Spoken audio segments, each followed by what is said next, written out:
पलविशा, जब तक ये टर्म्स ऑफ रेफरेंस क्लियरली तय न कर लिए जाएं तब तक इस मामले को नतीजा खेज नहीं बनाया जा सकता। जो कैबिनेट का ऑर्डर था और उसके ऊपर फौरी तौर पर जो सब कमेटी की रिकमेंडेशन थी वो तो दो पैरे हैं कि होना चाहिए होना चाहिए होना चाहिए, ठक करके आ गया। टर्म्स ऑफ रेफरेंस कैसे ढूंढेंगे साइफर की तरह? देखिए बात यह है कि ऐसी चीज़ें जो हैं वो अलबत्ता मुझे इसका इल्म नहीं कि वो क्या इस बात के मजाज थे कि वो साइफ़र को वहाँ वज़ीर आज़म हाउस की किसी क्लासिफाइड फ़ाइल में से निकालते और अपनी मलकियत में ले। कोई भी क्लासिफाइड डॉक्यूमेंट उस जगह से हटाया नहीं जा सकता, कोई भी मजाज नहीं होता। तो फिर अगर वो गुम हुआ तो क्या वो वज़ीर आज़म हाउस में उस वक्त जो लोग बैठे थे और जो इंचार्ज थे उन फाइल्स के उनसे गुम हुआ, या वो इमरान खान की ज़ाती उन्होंने जो कहा मुझसे गुम हुआ? तो इसका मतलब है उन्होंने जो भी उस वक्त की फ़ाइल थी जिसमें वो क्लासिफाइड डॉक्यूमेंट जो है वो लफ हुआ था उसमें से उसको निकाला और अपने पास रखा, और वहाँ से इन्होंने कहा किया ये एक और जो है वो चार्ज है कि इन्होंने एक हुकूमत पाकिस्तान का इंतहाई खुफिया ख़त, जिसके अगर तो ऐसे कोई उसके असरात हो सकते हैं हमारी फ़ॉरेन पॉलिसी पे, हमारे दूसरे ममालिक के साथ जो मामलात हैं, और उसमें क्या लिखा था? सबसे पहली बात तो उसमें क्या लिखा था, आपने किस तरीके से उठा लिया?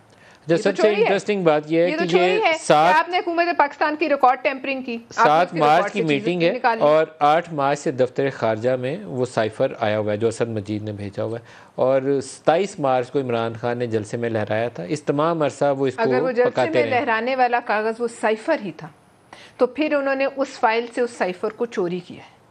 अब पता नहीं वो असल था, कॉपी करा के लाए थे, अब तो ये खुदा ही बेहतर जानते हैं। साइफर की क्या किसी क्लासिफाइड कागज की कॉपी, खुफिया कागज की कॉपी हो सकती है? सर्कुलेशन में होता है ये कॉपियां नहीं करवाई जा सकती। मलकियत किसकी है? क्या ये हुकूमत पाकिस्तान की मलकियत नहीं है? बिल्कुल। क्या जो प्राइम मिनिस्टर होता है वो अमीन नहीं होता बहुत से और राजों के? ये तो एक मतलब और बात है छोटी सी जो अपने मुंह से ही कह के फंस गए। क्या ऐसे बहुत से और राज नहीं होते जो जिनकी जो अमीन होते हैं प्राइम मिनिस्टर उन राजों के? उनमें से कौन सी ऐसी चीज़ें हैं जो ये उठाते रहे हैं फाइलों से? देखिए पहली दफ़ा ये नहीं हुआ होगा, ये मैं आपको बताती हूँ, ये इस काम में माहिर हैं। इन्होंने पहले भी ऐसे, अब देखिए सवाल इसका बहुत बड़ा हो सकता है स्कोप, कि क्या इससे पहले भी कोई डॉक्यूमेंट्स हैं जो फाइल्स में से गायब हुए? क्या ये अकेला डॉक्यूमेंट है जो फाइल में से गायब हुआ, ये ले लिया गया? और जब ये लिया गया कौन इंचार्ज था उस वक्त रिकॉर्ड्स का कि जिसकी जो रिकॉर्डिंग्स आई हैं पलविशा, रिकॉर्डिंग जो आई हैं वो पहले तो मरियम और शहबाज की गुफ्तगू की आई हैं, और दूसरा हिस्सा जो है वो इमरान की उन मीटिंग्स का है जहाँ पर साइफर का जिक्र होता है। ये 7 और 27 के दरमियान का कोई दिन होगा, अब दिन तो खुदा ही बेहतर जानता है। 2 दिनों की रिकॉर्डिंग्स हैं जो इमरान की आई हैं साइफर की, और मरियम की 3 रिकॉर्डिंग्स आई हैं। अब बड़ी इंटरेस्टिंग है कि वज़ीर आज़म हाउस के उस कमरे में जहाँ वज़ीर आज़म बैठते हैं उसकी सारी रिकॉर्डिंग्स दस्तयाब हैं। अब इसको इस तरह भी तो सोच सकते हैं तो आर्मी चीफ की तैनाती के ऊपर भी अगर कोई बात हो रही होगी कि नया चीफ किसको लगाना है शहबाज शरीफ ने, तो वो भी आ सकती है, और ये भी हो सकता है कि इमरान खान ने जो डिस्कशन माजी में किया वो भी आ जाए। आना तो देखिए बात ये है कि आ तो कुछ भी सकता है, हम लोग कुछ भी आजकल सारा कुछ रिकॉर्ड हो, हम कुछ भी बोल रहे हैं वो आ सकते हैं, लेकिन क्या हमारी बात में कोई चोरी है?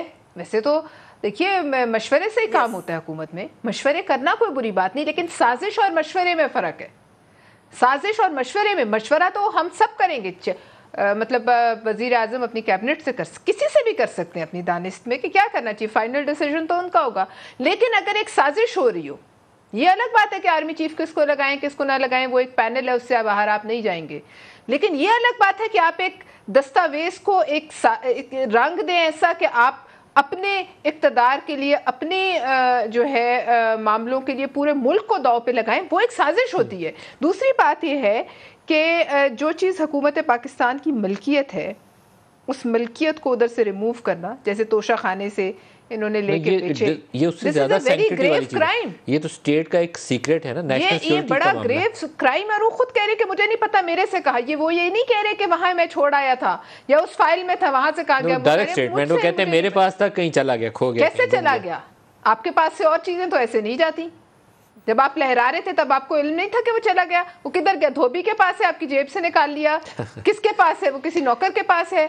और इसी तरह की बहुत सी और चीजें उन पे भी बहुत जो है इन्वेस्टिगेशंस की ज़रूरत है। मसलन कश्मीर, मकबूजा कश्मीर के साथ जो हुआ इनके दौर में 370 और 35A कितने रोज़ पहले 5 अगस्त से उस वक्त की तहरीक इंसाफ की हुकूमत को पता था कि वो ये स्पेशल स्टेटस जब आए तो क्या कहा कि मैं तो बहुत, जब अमेरिका से आए थे क्या उस वक्त पता था? ये भी एक क्वेश्चन मार्क है, मुझे लगता है ये भी किसी चीज़ सामने आएगी। बिल्कुल आनी चाहिए।